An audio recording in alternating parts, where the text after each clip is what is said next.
ಸೋಮವಾರಪೇಟೆಯ ಸರ್ಕಾರಿ ಹಿರಿಯ ಪ್ರಾಥಮಿಕ ಶಾಲಾ ಮೈದಾನದಲ್ಲಿ ನಡೆದ Nestle Kodagu cup hockey ಪಂದ್ಯಾಟದಲ್ಲಿ ಸೋಮವಾರಪೇಟೆಯ dolphin ಕ್ಲಬ್ನ ಹಾತೂರು ಸ್ಪೋರ್ಟ್ಸ್ ಕ್ಲಬ್ ಅನ್ನು 4-2 ರಿಂದ ಸೋಲಿಸುವುದರ ಮೂಲಕ ಪ್ರಶಸ್ತಿಯನ್ನ ತನ್ನ ಮುಡಿಗೇರಿಸಿಕೊಂಡಿತು.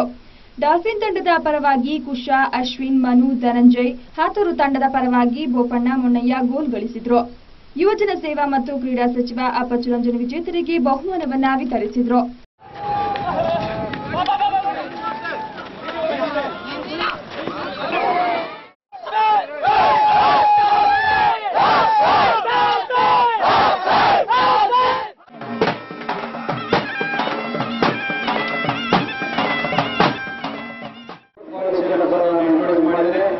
ಮುಂದಿನ ದಿನಗಳಲ್ಲಿ ಒಂದು ಸ್ಪೋರ್ಟ್ಸ್ ಕಾಲೇಜ್ ಇಂಟ್ರೊಡ್ಯೂಸ್ ಮಾಡುವಂತಹ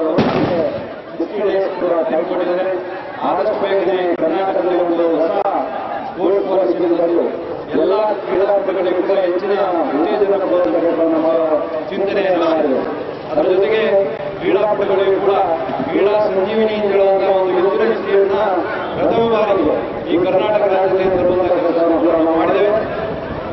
ಈ ಸೋಮವಾರಪೇಟೆಯಲ್ಲಿ ಮುಂದಿನ ದಿನಗಳಲ್ಲಿ ಒಂದು ಟರ್ಫ್ ಗ್ರೌಂಡ್ ಅನ್ನು ಮಾಡುವಂತಹ ಉದ್ದೇಶವನ್ನು ನಾವು ಇಟ್ಕೊಂಡಿದ್ದೇವೆ.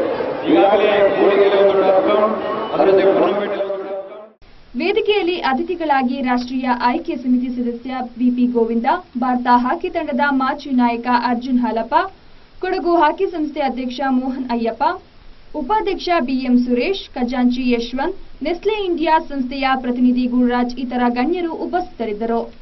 ಸುದ್ದಿ ಸಂಗಮಕ್ಕಾಗಿ ವಸಂತ್, ಸೋಮವಾರಪೇಟೆ.